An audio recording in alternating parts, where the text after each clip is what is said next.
Ideal commerce এডুকেশনের পক্ষ থেকে সবাইকে স্বাগতম। আজকে আমরা করাবো ভার্বের ক্লাস। ভার্ব শব্দ অর্থ ক্রিয়া বা কাজ। যে শব্দ দ্বারা বাক্যে সাবজেক্টের কার্য সম্পাদন করা, হওয়া, বলা, থাকা বোঝায় তাকে ভার্ব বলে। ভার্ব ব্যতীত সেন্টেন্স বানানোর জন্য অন্যান্য পার্টস অফ স্পিচগুলো তেমন অত্যাবশ্যক নয়। যেমন ওয়েট হিয়ার, এখানে ওয়েট হলো ভার্ব, ওয়েট দিয়ে আমরা সেন্টেন্স বানাতে পারতেছি।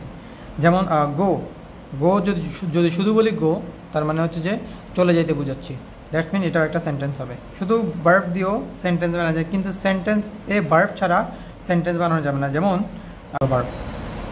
যেমন আই ইট ম্যাঙ্গো, আমি আম খাই। এখানে ইট হচ্ছে যে ভার্ব। এখন আমি যদি ইট না লিখি, অর্থাৎ ভার্ব না লিখি, তাহলে হবে আই ম্যাঙ্গো, আমি আম। তাহলে এটা কি সেন্টেন্স হবে? হবে না। দ্যাটস মিন ভার্ব ছাড়া বাক্য বানানো পসিবল না, আর শুধু ভার্ব দিয়েও বাক্য বানানো যায়।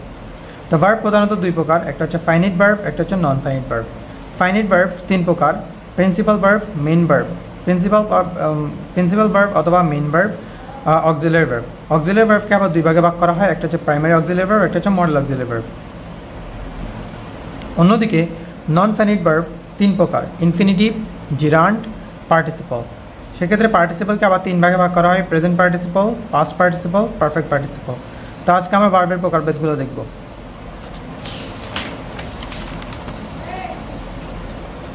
প্রথমে শুরু করব ফাইনিট ভার্ব দিয়ে। ফাইনিট ভার্ব কাকে বলে? সাবজেক্ট এর number, person, tense, mood, voice অনুযায়ী যে ভার্ব রূপগত পরিবর্তন হয় তাকে ফাইনিট ভার্ব বলে। যেমন এখানে সাবজেক্ট হলো হি, হি এর সাথে বসছে গো, হির সাথে বসছে গোজ। কেন গোজ বসছে? কারণ হি হচ্ছে তোমার থার্ড পার্সন সিঙ্গুলার, এর জন্য ভার্বের সাথে এস বাই এস বসবে। নাও এখন যদি আমি সাবজেক্টটা চেঞ্জ করে ফেলি, পরিবর্তন করি, তাহলে গোটা হয়ে যাচ্ছে গো, গোজটা হয়ে যাচ্ছে গো। তার মানে তোমার এই ভার্বটা পরিবর্তন হয়েছে। আবার সেম সেন্টেন্সকে যদি আমি টেন্স পরিবর্তন করি, প্রেজেন্ট থেকে পাস্ট করি, তা গোটা হয়ে যাবে ওয়েন্ড। অর্থাৎ যে ভার্বটা তোমার রূপগত পরিবর্তন করবে সেটা হচ্ছে ফাইনিট ভার্ব। ওকে, তো ফাইনিট ভার্বের মধ্যে প্রথম প্রকারভেদ যেটা আমরা বলেছিলাম, প্রিন্সিপাল ভার্ব বা মেইন ভার্ব। যে ভার্ব অন্য ভার্বের সাহায্য ছাড়া বাক্যে স্বাধীনভাবে সম্পূর্ণ অর্থ প্রকাশ করতে পারে তাকে প্রিন্সিপাল ভার্ব বলে। যেমন উই প্লে ক্রিকেট, এখানে প্লে হচ্ছে যে কারো সাহায্য ছাড়া তোমার অর্থ প্রকাশ করতে পেরেছে। যেমন তারপর হচ্ছে ম্যান মেক্স ফায়ার, মানুষ আগুন তৈরি করে। তো কোনো ভার্বের সাহায্য ছাড়া অর্থ প্রকাশ করতে পারে, এই জন্য এটা হচ্ছে যে মেইন ভার্ব বা প্রিন্সিপাল ভার্ব। না অক্সিলারি ভার্ব, যে ভার্ব অন্য ভার্বকে টেন্স, মুড, ভয়েস গঠনে সহায়তা করে তাকে অক্সিলারি ভার্ব বলে। সেক্ষেত্রে অক্সিলারি ভার্ব হচ্ছে দুই প্রকার: primary auxiliary and modal auxiliary.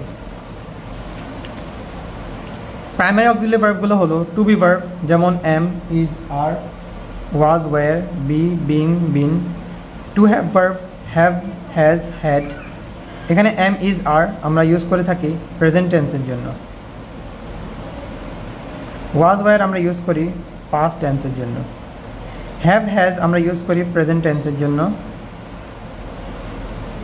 R had use করি আমরা পাস্ট টেন্সের জন্য। তো টু ডু ভার্ব এখানে আছে ডু, ডাজ, ডিড। তো এখানে ডু এবং ডাজ আমরা ইউজ করি প্রেজেন্ট টেন্সের জন্য, প্রেজেন্ট।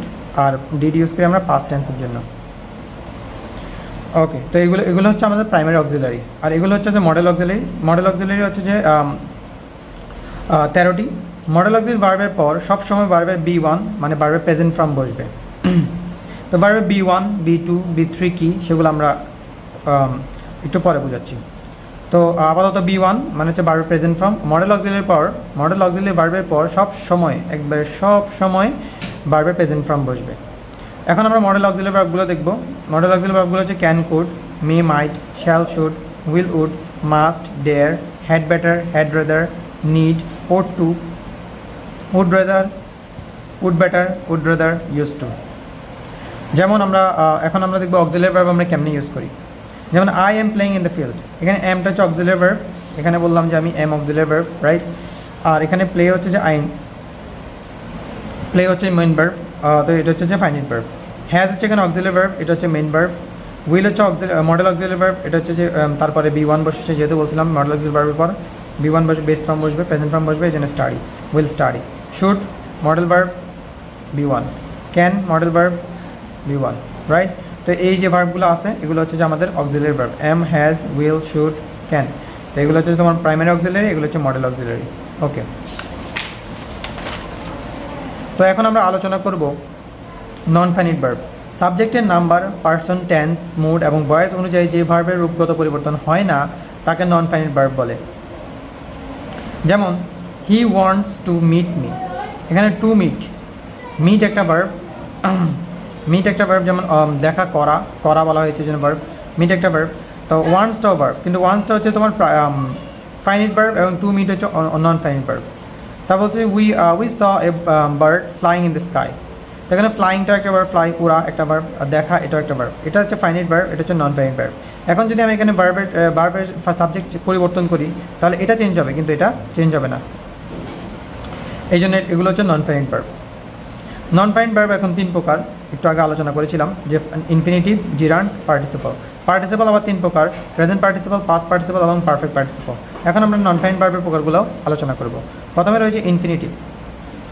ইনফিনিটিভ মানে হলো ভার্বের প্রেজেন্ট ফর্মের আগে টু বসবে, ভার্বের প্রেজেন্ট ফর্মের আগে টু বসবে।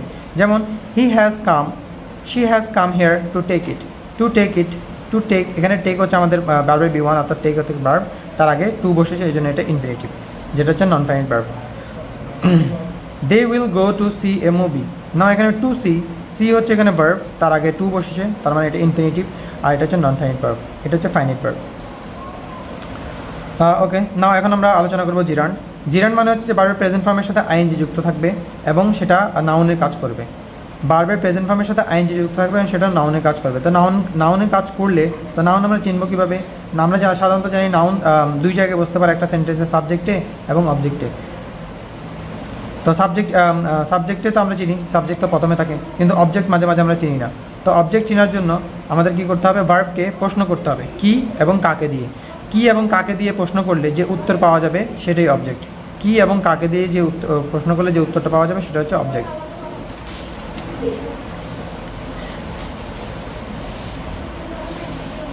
যেমন আমি বললাম যে I play cricket,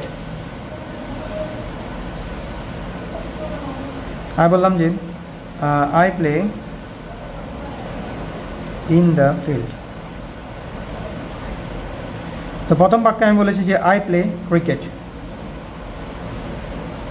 I play cricket, তো আমি খেলি, কি খেলি? ক্রিকেট খেলি, তার মানে এখানে অবজেক্ট আছে। এখানে যদি আমি প্রশ্ন করি আমি খেলি, কি খেলি? মাঠ খেলি, মাঠ তো খেলতে পারবো না। কাকে খেলি, কার সাথে খেলি? নাই। দ্যাটস মিন এখানে কোনো অবজেক্ট নেই, আর এখানে অবজেক্ট রয়েছে। তো অবজেক্ট চেনার জন্য আমরা ভার্বকে কি এবং কাকে দিয়ে প্রশ্ন করব, যে উত্তর পাবো সেটা হচ্ছে অবজেক্ট। তো আমরা এখন কথা বলছিলাম জিরান্ড সম্পর্কে। জিরান্ড হচ্ছে ভার্ব, যেমন সুইম একটা ভার্ব, ভার্বের সাথে আইএনজি বসে সুইমিং, আর এটা সাবজেক্ট হিসেবে বসেছে, এই জন্য এটা জিরান্ড। তারপরে এখানে রান একটা ভার্ব, যার সাথে আইএনজি বসেছে। এখন এটা জিরান্ড কিনা আমাদের প্রমাণ করতে হবে এটা জিরান্ড কিনা। যেমনি একটু আগে বলেছিলাম যে জিরান নাউনের কাজ করবে, নাউনের কাজ করতে হলে সেটা সাবজেক্ট অথবা অবজেক্ট বসতে পারবে। যেমন এটা সাবজেক্ট বসে, এটা নাউন। এখন এটা নাউন কিনা আমাদের প্রমাণ করতে হবে। যেমন Zakir likes running in the field, Zakir পছন্দ করে, কি পছন্দ করে? দৌড়াতে পছন্দ করে। যেহেতু কি পছন্দ করে, কি দিয়ে প্রশ্ন করে আমি যে আনসারটা পাচ্ছি সেটা হচ্ছে আমাদের অবজেক্ট, তাহলে এখানে অবজেক্ট, দ্যাটস মিন এটা হচ্ছে তোমার জিরান্ড, দ্যাটস মিন নাউনে কাজ করেছে। তো এখন পার্টিসিপল ভার্বের যে ফর্মের সাথে ভার্বের যে ফর্ম অ্যাডজেক্টিভ হিসেবে কাজ করে, পার্টিসিপল অ্যাডজেক্টিভ হিসেবে কাজ করে তাকে পার্টিসিপল বলে। ওকে, তো পার্টিসিপল 3 প্রকার, present participle, past participle, perfect participle. এখন আমরা আলোচনা করব প্রেজেন্ট পার্টিসিপল সম্পর্কে। প্রেজেন্ট পার্টিসিপল ভার্বের বেস ফর্মের সাথে আইএনজি যুক্ত হবে এবং অ্যাডজেক্টিভের কাজ করবে। একটু আগে আমরা দেখেছি জিরান্ডও ভার্বের বেস ফর্মের সাথে আইএনজি যুক্ত হয়, কিন্তু জিরান্ড নাউনের কাজ করে, আর প্রেজেন্ট পার্টিসিপল সেটা অ্যাডজেক্টিভের কাজ করে। তো আমরা দেখি কীভাবে। আর অ্যাডজেক্টিভ চেনার জন্য যেটা নাউন বা প্রোনাউনের অবস্থা প্রকাশ করে সেটাকে আমরা অ্যাডজেক্টিভ বলি। না, এখন আমরা দেখি I heard A boy singing, আমি শুনেছিলাম একটা ছেলেকে শুনেছিলাম, রাইট? তো সে কী করছিল, তার অবস্থাটা কি? সিঙ্গিং। তার মানে এটা অ্যাডজেক্টিভ হিসেবে বসে, বয়ের অ্যাডজেক্টিভ হিসেবে বসেছে, আর সিং হচ্ছে একটা ভার্ব, তার সাথে আইএনজি যুক্ত হয়েছে, তার মানে এটা প্রেজেন্ট পার্টিসিপল। আরেকটা বাক্য দেখি, Zakir saw a man running in the field, Zakir দেখেছিল, কি দেখেছিল? একটা মানুষ দেখেছিল, যার অবস্থা কী ছিল? রানিং, যে রানিং করছিল। রান একটা হচ্ছে ভার্ব, তার সাথে আইএনজি যুক্ত হয়েছে এবং সেটা ম্যানের অ্যাডজেক্টিভ হিসেবে বসেছে, তার মানে এটা প্রেজেন্ট পার্টিসিপল। নাও এখন আমরা দেখব পাস্ট পার্টিসিপল। ভার্বের পাস্ট পার্টিসিপল ফর্ম যখন অ্যাডজেক্টিভের কাজ করে, ভার্বের পাস্ট পার্টিসিপল যখন অ্যাডজেক্টিভে কাজ করে তখন তাকে আমরা পাস্ট পার্টিসিপল ফর্ম বলবো। যেমন আই নিড এ ওয়াশড কার, তো অ্যাডজেক্টিভে কাজ করতে হবে। যেমন ওয়াশড হচ্ছে যে ভার্বের পাস্ট পার্টিসিপল ফর্ম, এবং সেটা এখানে অ্যাডজেক্টিভ হিসেবে কাজ করেছে। এখানে ভার্ব হচ্ছে মেনলি নিড, আমার প্রয়োজন। কি প্রয়োজন? একটা ওয়াশড একটা কার প্রয়োজন মেনলি। তো সেই কারটা কেমন হইতে হবে? ওয়াশড হইতে হবে। তাহলে কারের অবস্থাটা এটা প্রকাশ করছে, এই জন্য এটা অ্যাডজেক্টিভ হিসেবে কাজ করেছে, আর এটা হচ্ছে পাস্ট পার্টিসিপল। দে আর হেল্পিং এ বার্ন চাইল্ড, তারা সাহায্য করছে একটি পুড়ে যাওয়া ছেলেকে, পুড়ে যাওয়া বাচ্চাকে। তো এখানে তারা সাহায্য করছে কাকে? তারা সাহায্য করছে মেনলি বাচ্চাকে। সে বাচ্চাটার অবস্থা কি? যে পুরন্ত অবস্থায় ছিল, মানে পুড়ে যাচ্ছে এমন। তাহলে এখানে পুড়ে যাওয়া একটা ভার্ব, আর সেটা তোমার এখানে অ্যাডজেক্টিভ হিসেবে বসেছে, তাহলে এটা হবে আমাদের পাস্ট পার্টিসিপল। এখন আমরা আলোচনা করব পারফেক্ট পার্টিসিপল সম্পর্কে। পারফেক্ট পার্টিসিপল সেন্টেন্সে বসে হ্যাভিং প্লাস বি3 নিয়ে, আর বি3 হচ্ছে ভার্বের পাস্ট পার্টিসিপল ফর্ম। হ্যাভিং ভার্বের পর যদি বি3 থাকে এবং সেটা অ্যাডজেক্টিভে কাজ করে, তখন সেটাকে আমরা পারফেক্ট পার্টিসিপল বলবো। যেমন having finished the work I went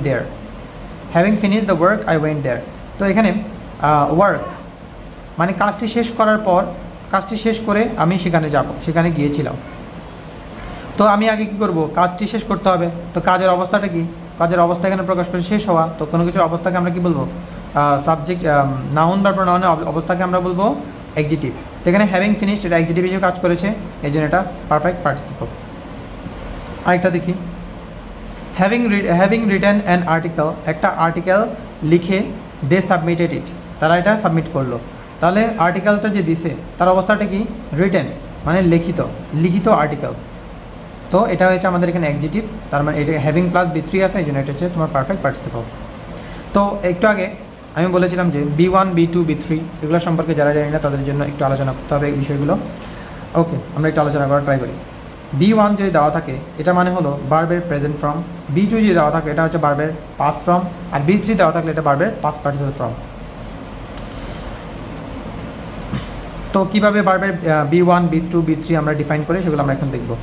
verb B one, B2, বি3 অনুযায়ী ভার্বকে দুই ভাগে ভাগ করা, একটা হচ্ছে উইক ভার্ব, একটা হচ্ছে স্ট্রং ভার্ব। তো আমরা এখন উইক ভার্ব দেখব। উইক ভার্ব হচ্ছে সেগুলো যার বি2 এবং বি3 সেম থাকবে। যেমন বি1 আমরা লিখতেছি, বি1 মানে যে ভার্বের প্রেজেন্ট ফর্ম অর্থাৎ বেস ফর্ম অ্যাপ্লাই, সেটা যদি আমরা বি2 বানাই পাস্ট বানাই তাহলে হবে অ্যাপ্লাইড, বি3 বানাইলেও সেটা অ্যাপ্লাইড হবে। সেম আমরা ড্রিম শব্দটাকে যদি আমরা বি2 বানাই পাস্ট ফর্ম বানাই তাহলে ড্রিমড, আর যদি বি3 বানাই তবুও ড্রিমড। তার মানে বি2 এবং বি3 একই রকম হবে। সেকে যদি আমরা পাস্ট বানাই সেইড হবে, পাস্ট পার্টিসিপল বানাইলে সেট একই হবে, এই জন্য এটা হচ্ছে উইক ভার্ব। না স্ট্রং ভার্ব কোনটা? স্ট্রং ভার্ব যেটা তোমার বি2 এবং বি3 পরিবর্তন থাকবে। যেমন ইট শব্দটা এটা হচ্ছে বেস ফর্ম, প্রেজেন্ট ফর্ম, সেটাকে যদি আমরা বি2 বানাই অর্থাৎ পাস্ট বানাই তাহলে হবে এট, এবং বি3 বানাইলে হবে ইটেন। যেমন একটা শব্দ ব্রেককে যদি আমরা পাস্ট বানাই তাহলে হবে ব্রোক, আর বি3 বানাইলে হবে ব্রোকেন। রান শব্দটাকে যদি আমরা পাস্ট বানাই হবে র্যান, এবং বি3 বানাইলে আবার রান হবে রান। প্রেজেন্ট ফর্ম আবার প্রেজেন্ট ফর্ম এবং পাস্ট পার্টিসিপল ফর্ম সেম হয়ে যায়। না এখানে গোকে যদি আমরা পাস্ট বানাই তাহলে হবে ওয়েন্ট, এবং সেটাকে বি3 বানাইলে অর্থাৎ পাস্ট পার্টিসিপল বানাইলে হবে গন। তো যেখানে আমাদের ভার্বের বি2 অর্থাৎ পাস্ট ফর্ম এবং পাস্ট পার্টিসিপল ফর্ম চেঞ্জ থাকবে সেটাকে আমরা স্ট্রং ভার্ব বলবো, আর বি2 এবং বি3 যদি একই রকম থাকে সেটাকে আমরা উইক ভার্ব বলবো। তো এতটুকু হচ্ছে ভার্বের ক্লাস।